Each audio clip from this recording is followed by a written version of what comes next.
It's you. now time for our panel. I will do my best to keep this short and sweet. So I would ask our, invite all of our distinguished speakers and panelists to please, first of all, turn on your cameras if it's convenient, and let's get ready to engage in some questions. Now, we do have joining us panelists who attended and were speakers for yesterday's InvestTech Innovations conference, which include Talgat Takiev from Longevity Financial Advisors, and also Anastasia Lit from Deep Knowledge Group as well. So thank you very much for joining us. And again, thank you to all for your enlightening contributions and presentations. So I think I am probably going to jump straight into, I suppose, what we've been speaking about quite recently. So yesterday we had quite a few comments when it came to looking at AI from the point of view of trust and how we can sort of utilize it when it comes to decision making. And I see that we have had some questions in the Q&A box as well, which I think what we'll do is try to combine them, yes, so we can touch upon all these points. So my question here, will there come a time where we can trust technologies with investment decisions? When I say technologies, let's use AI as an example, to take on the risk, which, remember, in these situations isn't always calculated and can be quite intuition-led. And will AI get to the point where people will not be needed here to fill that gap and to take on that risk? So I'm going to put that out to everybody. And what I would request is, given that we only have, what, 15 minutes left, if we could please try and keep our answers as concise as possible, if it's possible. All right, so who would like to? I think Thomas, because we've just heard from you, let's just jump straight to Thomas, and then maybe Eric, if you want to jump in as well. Alexandra, I think we've got a few comments here as well, so for sure. Yeah, very briefly. I think trust is one thing, yeah, and it's like AI. Maybe it sounds like a person, and this is the problem about it. And like imitation, it imitates the good parts of us and the bad parts.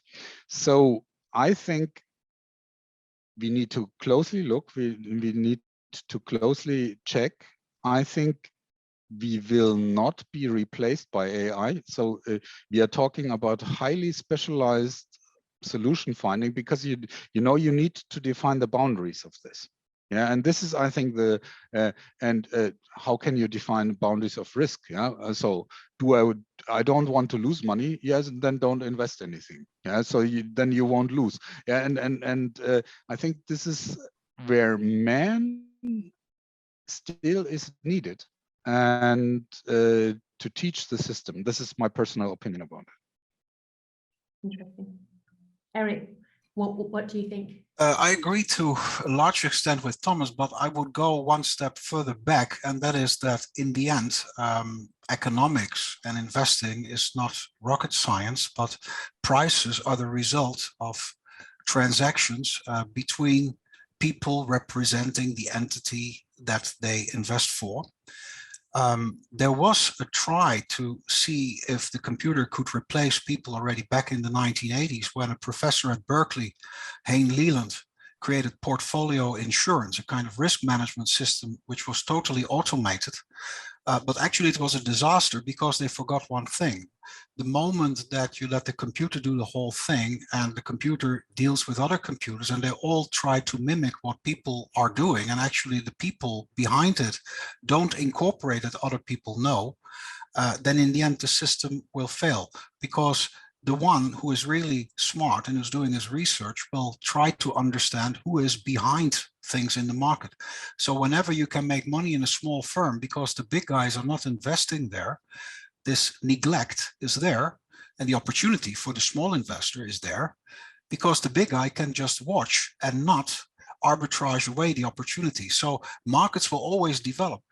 And I do also agree, on the other hand, with Thomas, that if you would compare the market with a game of chess, just far more complicated than chess and Go, because this is not about win-loss and a draw, but about any outcome from -100 to plus infinity, then basically the moment that you would leave in the market only very, very sophisticated things that would incorporate everything, then the only return you can score is the average. So everybody would play a draw against everybody. And that's what we already see in correspondence chess, actually. Far more draws than in slower normal games. So I do want to ask you though, Dr. Van Dijk, you mentioned the big guy, and would you not say that we live and we operate in a business culture of wanting to save money and to automate it constantly? How can we save money? The big guy wants to save money in order to automate, and ultimately that's what we're talking about, is creating a system by which we can automate the decision making to allow us to make investments and to better fulfill our investments. Is it a case that the only way to do it is in the technologies that would support the entities and these means, which I'm sure I'm not in any way against the technology, and I like to use the chess metaphor because it links so nicely to what Thomas was saying. If you look at the developments in correspondence chess, where people are allowed to use the engines, that's basically what big investors are doing. They do have the computers, they do have the scientists, so they have created the algorithms that support their work, so that the moment that there's something special in the market that they never saw, let's say there is all of a sudden a development, and for the first time ever you see in a small African nation a unicorn in technology. That was not in the market in the old data, so their models could never know about this possibility because it wasn't there. So they need to look into the databases of other markets where they did have experience with technology unicorns, and not only with agricultural firms and traditional industries, etc. So someone needs to put that in the system, and people can easily do that. So the combination of good research by people and the computer as a supportive tool, that's definitely going to be the winner. And it's not one versus the other. Well, incidentally, we have Alexander with us, who is a mathematician and a very, well-established analyst in that sense. So you would argue for the science and for that data input, I suppose, from your point of view. Yeah, just a quick sentence just to add to everyone's opinion. So we need to understand what do we mean under this definition. Substitute the people when during the investment. So if we are thinking about a particular algorithm that can implement machine learning in order to conduct certain buy and sell orders, that's already in place. So we already do this, and this is we can say we already substituted if you want, right? So there are certain solutions. The other question is, if we think, is it possible that machine learning will come up with new ideas and seen ideas in investments in order to create new strategies that were never seen before? In this case, I would say rather no, or not in the next 10 to 20 years. Why? Because in mathematics, we tend to do the same with ML. We just ask him to create new, I see Jonathan agree with me.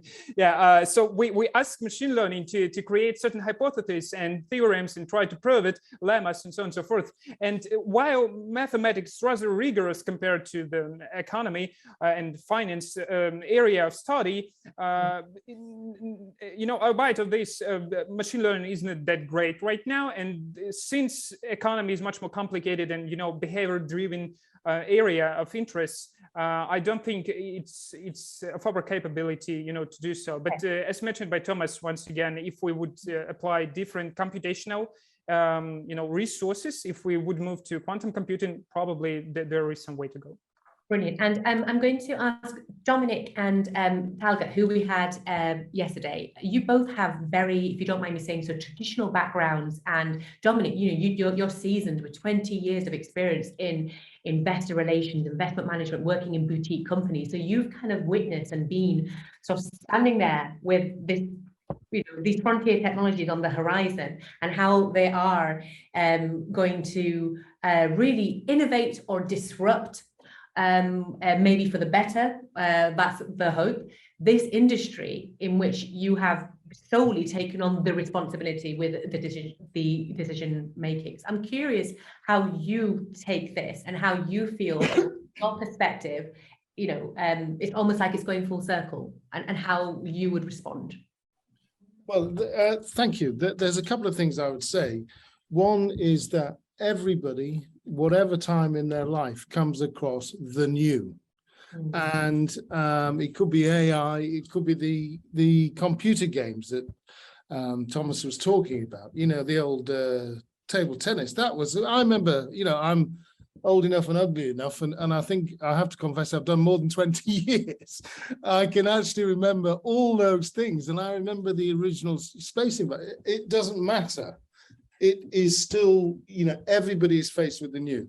And I think a good way to think, I've always liked investing and promoting the new, although I'm not qualified as some of these esteemed. But we're not mistaking the new as a fad. It's the new as in something new that is going to basically set the standard and the landscape, right? Yeah. Well, okay. I would say the reason I like this longevity idea and the whole industry and what we've been talking about, and they're all different facets, is 27 years ago, I was in Central and Eastern Europe. And that in 1995, half an entire continent in Europe, 3 hours from Heathrow, was living on $1,500 a year. Something had to change. You don't have to think about it. And we've seen, for the vast majority of countries, there have been tremendous developments and catch up. And when I look at demographics and deep tech and technology advancement, I see the same issue and newness in, somebody's ringing the bell saying there is going to be change. Something has to change. Now, I'm not qualified yet enough to say exactly how that will span out, but it has the same feel to me. There are plenty of other examples if you think this must change, but it's something new that seems to me to be interesting and fundamental. Well, there will be an industry of professionals who will also have this same feedback and perhaps this same response that we also should consider when we think about innovating an industry and bringing in tech when it comes to investment and how it can support. We have to also consider the people who have been relatively holding that industry up. People like yourselves and Talgut, of course. Nikita, I know you've managed equity portfolios as well, but Talgut, I'd be interested to hear how you feel about this. The one thing I would like to say without getting into much details, thank you. The technology changes are not happening right now only. The technology changes has been with us over the past probably like 120, 200 years. And the reason that we'll definitely get new technologies in the investments industry and so on. But at the end of the day, I believe that people's behavior is the most important thing in investments, and investments rise and fall because of the people's behavior. It all started like 400 years with the tulips mania, and it's happening. The same is happening now.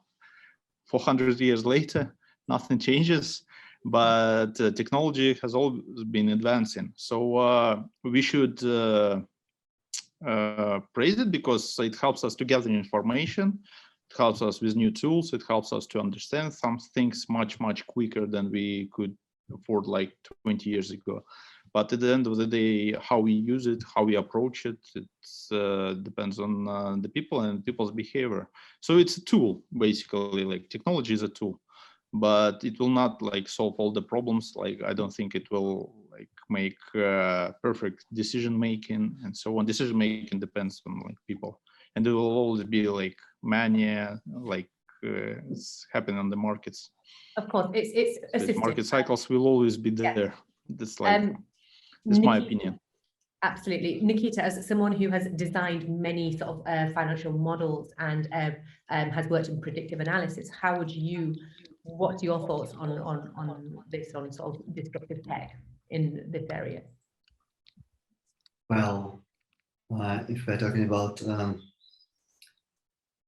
I don't believe yet in technologies that can make decisions, in technology that can maybe adapt. You know, for example, all machine learning, all artificial intelligence based on data. What if data is not true? What if the inputs were falsified?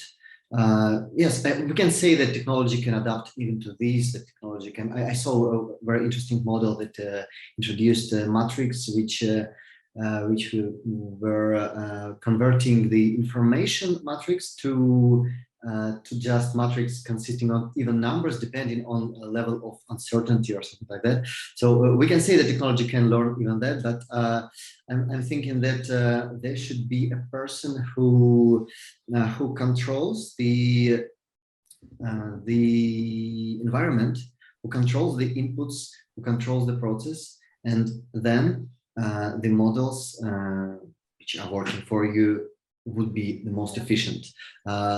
The models without people, maybe not yet. So I think that there was one question I just want to quickly go to, which came up in the Q&A, and I apologize to those who have asked a question and that they have remained unanswered. And I would encourage our panelists, if you get a chance, to type your answers in the box. But I'd be interested to talk about privacy. And a question that's come up, which is, how do you think data privacy should work in InvestTech? And it's interesting because I think this might, Nikolai, from a regulatory point of view as well, in terms of the barriers, the geographical borders that we have as well. Each country has its own, set of guidelines and rules. But I think we are maybe universally along the same sort of mindset. So if I can just have a couple of quick comments and words on how you all feel, maybe what it's doing now and how you think it should be improved and how data privacy should be worked and consulted. Shall I start? Yeah, please. Yeah. Basically, I think that it's very important, and those who have done the CFA or know what the CFA is about know how the Americans have done it. They have, on the one hand, the legal framework included, so people should know the law, the regulations of a country, etc. But I find always, and I have taught the CFA courses in the Netherlands in the past, that in the end, the most fantastic part of the whole CFA course is that it also links to ethics. So in the end, everybody who one or the other way is a professional in this industry is also an investor, him or herself. So basically, and that links back to my other pet hobby, not chess, but Islamic finance. In the end, it is also about, what do you think the rules that are put in place do try to follow, in terms of where do we go and what would you have liked in the situation if you were there yourself. So basically, there should be one or the other kind of link to that ethics. If I am going to sell a product and do something with the data, where the moment I would ask myself, what if I would do this and do the same with the data for, let's say, my mother or my sister? Would the answer still be yes? And it's no, then that should be a very, very big red flag. And the moment that you would catch someone with that kind of situation, then I also like the fact that the US is the only one who has such a severe kind of framework that somebody who mistakenly does something against the ethical framework of the CFA, and who is a CFA, or even somebody who should know what the rules are about, will be punished accordingly. Whereas in Europe, you often see, well, he didn't shoot his mother, so in the end, it's just smart business thinking. It's not against the law, so it should be smart. And that's wrong. Because the thing is that in finance, we normally don't kill each other. But if somebody commits a fraud that costs 0.001% at the scale that big finance is operating on, it could technically do more harm for society than me killing my mother, in a way. And only the Americans seem to have really understood that. Would anybody else like to comment, Dominic? Thomas? Oh, you're on mute. Very, very briefly, I think it's not only privacy. Maybe somebody of you know that we have built a Twitter chatbot called Tai with really a lot of followers.